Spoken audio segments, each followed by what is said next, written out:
오늘 본문은 사사기의 끝을 달려오고 있는 것을 우리가 살펴볼 수 있습니다. 특별히 19장에서 레인의 한 개인의 타락으로 공동체 전체의 타락으로 이어지는 결과를 우리가 살펴볼 수 있었고, 그리하여서 이스라엘 민족이 베냐민 지파와 전쟁하였다는 것도 우리가 알게 되었습니다. 그리고 이 전쟁의 결과는 이스라엘의 승리로 끝을 맺게 되었습니다. 베냐민 지파는 림몬 바위에 단 600명만 숨어 살아남게 되었고, 그 외의 모든 베냐민 지파는 그 지방에 사는 짐승들까지도 모두 멸절되었습니다. 그런데 이스라엘이 갑자기 하나님의 집 베델에서 하나님 앞에 대성통곡하는 것을 앞선 9절 21장 2절에서 우리가 살펴볼 수 있습니다. 이스라엘 자신들이 저지른 끔찍한 결과를 그들이 바라보았기 때문입니다. 전쟁으로 인하여 자신들의 형제인 베냐민 지파가 거의 진멸한 것에 대한 슬픔을 이 통곡을 통하여서 나타내고 있는 것입니다. 다시 한번 말해서 하나님을 무시하고 자신들의 소견에 옳은 대로 행동한 결과가 바로 이러한 비극적인 결말을 가져왔음을 우리가 살펴볼 수 있는 것입니다. 그래서 오늘 본문을 통하여서 이스라엘 민족은 방금 전까지 치열하게 싸웠던 베냐민 지파를 어떻게 하면 다시 살릴 수 있을지 다시 한 번 더 방법을 강구하게 됩니다. 그래서 이스라엘 백성들은 전쟁하기 전에 총회를 가졌었는데, 그래서 이 베냐민 지파와 싸우지 않는 민족은 다 죽일 것이라 이미 그들이 회의를 했음을 우리가 살펴볼 수 있습니다. 그래서 이스라엘 백성들 가운데 전쟁에 참여하지 않은 자들을 찾아내게 됩니다. 그들이 바로 9절 말씀을 통하여서 야베스 길앗 사람들이라는 것을 알 수 있습니다. 이스라엘 사람들은 사람들을 보내어 전쟁에 참여하지 않은 야베스 길앗 사람들을 다시 한 번 더 전쟁으로 그들을 멸절하고 처녀들을 데리고 오는 모습을 우리가 살펴볼 수 있습니다.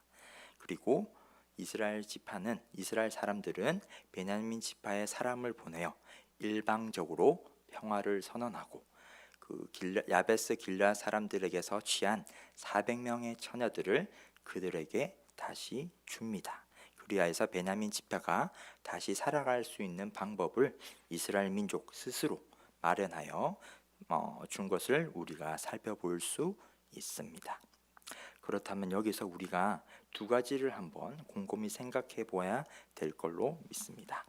첫 번째로 우리가 곰곰하게 생각해 봐야 될 것은 바로 하나님의 등장 여부입니다. 과연 오늘 이 본문에 하나님이 등장하는가에 대한 질문인 것입니다. 이스라엘은 자신들의 손으로 직접 형제인 베냐민 지파를 쳐서 멸절시킨 것에 대한 괴로움에 울부짖었습니다. 앞선 구절인 21장 2절에서 하나님의 집 베델에서 하나님 앞에 큰 소리를 내며 울부짖었다는 것을 우리가 알 수 있습니다. 하지만 오늘 본문을 포함하여 21장 어디에도 하나님의 응답은 우리가 살펴볼 수 없습니다. 이스라엘이 하나님의 집에서 부르짖었으나 하나님이 응답하는 모습이 전혀 나타나지 않는 것입니다. 그래서 이스라엘 민족은 어떻게 합니까? 하나님의 응답을 기다렸습니까? 그렇지 않습니다. 그들은 스스로 그들의 생각대로, 그들이 옳다고 여기는 대로, 자신의 소견대로 다시 한 번 더 방법을 찾아내고 행동하기 시작했습니다. 그 방법이 무엇입니까? 자신들의 형제인 야베스 길앗 사람들과 또다시 전쟁하여 그들의 부녀자와 자녀들을 모두 몰살시키는 방법을 택했습니다. 또다시 자신들의 생각으로 찾아낸 방법이 바로 전쟁이라는 끔찍한 수단과 방법이라는 것입니다. 그래서 이 전쟁을 통하여서 이스라엘 사람들은 자신들의 목적을 달성합니다. 이스라엘은 자신들의 형제인 베냐민을 살리기 위해서 또 다른 형제인 야베스 길앗 사람들을 죽이는 이러한 모습을 살펴볼 수 있는 것입니다. 그리고 여기서 살펴보시면 베냐민 지파가 멸절한 것에 대해서 굉장히 슬퍼했다는 것을 우리가 알 수 있습니다. 그런데 자신들의 또 다른 형제인 야베스 길앗 사람들을 쳐서 죽일 때에 이스라엘 민족 가운데 그 어떤 슬퍼한 기색을 오늘 본문 속에서 살펴볼 수가 없습니다. 이러한 비극적인 결말, 불행을 하나님 없이 자신들 스스로 생각했을 때 이러한 결말을 우리가 살펴볼 수 있는 것입니다. 그리고 한 가지 더 살펴볼 부분이 있습니다. 바로 12절에 등장하는 실로라는 장소, 그리고 가나안 땅, 그리고 13절에 등장하는 평화, 이 세 가지 단어입니다. 실로가 어떤 곳입니까? 사사기 18장 31절에 통하여서 실로는 하나님의 집, 성막이 있는 곳이 바로 실로입니다. 그리고 이 하나님의 집 실로는 하나님이 약속한 땅 가나안 안에 있음을 우리가 또한 알 수 있습니다. 그리고 하나님은 어떤 분이십니까? 샬롬의 하나님, 평화의 하나님입니다. 그런데 13절의 평화는, 이 13절에 등장하는 평화는 하나님이 평화를 선포하시는 것이 아니라 이스라엘 민족 스스로 하나님 없이 평화를 선포하는 것을 우리가 살펴볼 수 있습니다.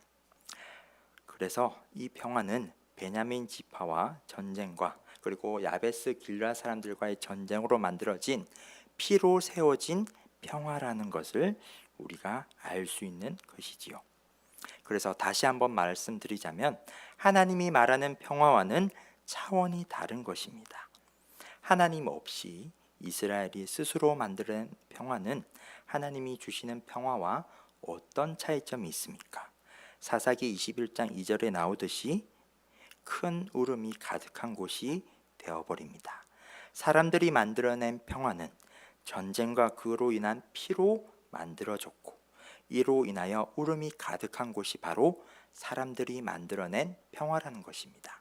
하나님이 주시는 평화가 아니기 때문에 이렇게 겉으로 보았을 때는 평화인 것 같지만 속으로 살펴보았을 때는 불행이 가득한 곳이 바로 이러한 땅이 되어버린 것입니다.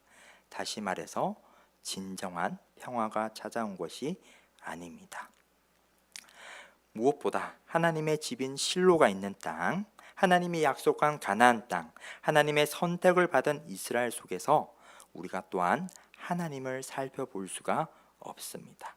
샬롬의 하나님, 평화의 하나님이 널리 퍼져야 할 실로라는 장소에서 하나님이 약속한 가나안 땅에서 그 민족의 정작 평화의 하나님을 우리가 없다라는 것을 살펴볼 수 있는 것입니다. 그래서 이 평화의 하나님이 나타나지 않기 때문에 사사기 21장 끝까지 그들의 평화는 겉으로 보았을 땐 평화지만 불행이 계속해서 이어짐을 우리가 살펴볼 수 있습니다. 이렇게 하나님이 없는 곳 가운데는 두 가지 불행함을 우리가 살펴볼 수 있습니다. 하나님이 없을 때는 불행한 것입니다. 진정한 평화가 없고 전쟁과 피로서 형제들을 죽이기까지 하는 그러한 불행을 우리가 살펴볼 수 있습니다. 그렇기 때문에 하나님이 없이는 진정한 평화는 없다라는 것을 오늘 본문을 통해서 우리가 알 수 있는 것입니다. 그래서 오늘 말씀을 한번 정리해 보도록 하겠습니다. 이스라엘은 자신들의 잘못을 덮기 위하여 하나님의 응답 없이 자신들의 소견에 오른 대로 행동했습니다. 그 결과 그들이 사용한 방법은 선하지 못하고 악합니다. 베냐민 지파를 살리기 위해 또 다른 형제인 야베스 길앗 사람들을 죽이는 악행을 저지르게 됩니다. 그리고 이를 통하여 겉으로는 평화가 찾아온 것처럼 보이지만 하지만 이 평화는 잘못된 방법으로 인하여 피로 만들어진 평화임을 우리가 알 수 있습니다. 무엇보다 속에서는 진정한 평화를 찾아오지 못했다라는 것을 우리가 살펴볼 수 있습니다. 그래서 하나님이 없는 평화는 속으로는 사람들 내면 속에는 평화가 없다라는 것을 우리가 살펴볼 수 있습니다. 그래서 우리가 오늘 이 말씀을 통하여서 함께 우리가 돌아보아야 될 것은 바로 내가 먼저인지 하나님이 먼저인지를 살펴보아야 할 줄로 믿습니다. 사사기에 나오는 이 이스라엘 민족들은 하나님의 응답을 기다리는 삶을 살지 않았습니다. 하나님께 울며 부르짖었으나 정작 하나님의 응답, 하나님의 말씀하심을 전혀 기다리지 않았습니다. 하나님이 말씀하실 때까지 부르짖은 것이 아니라 부르짖었다가 자신들의 감정이 해소되고 나서 자신들의 생각대로, 자신들의 소견에 옳은 대로 행동했습니다. 이것을 우리가 한번 먼저 깊이 묵상해야 될 줄로 믿습니다. 하나님이 먼저인 삶은 결코 이러한 삶을 살 수 없기 때문입니다. 하나님이 먼저인 삶, 하나님이 최우선인 삶이 될 때만 우리는 나의 생각대로 살지 않고 하나님의 응답, 하나님의 말씀하심을 기다릴 수 있을 줄로 믿습니다. 그래서 하나님의 응답을 기다리는 삶, 하나님께 기도와 말씀으로 하나님의 뜻을 물어보는 삶을 살 때에 우리는 비로소 하나님이 주시는 진정한 평화, 샬롬을 누릴 줄로 믿습니다.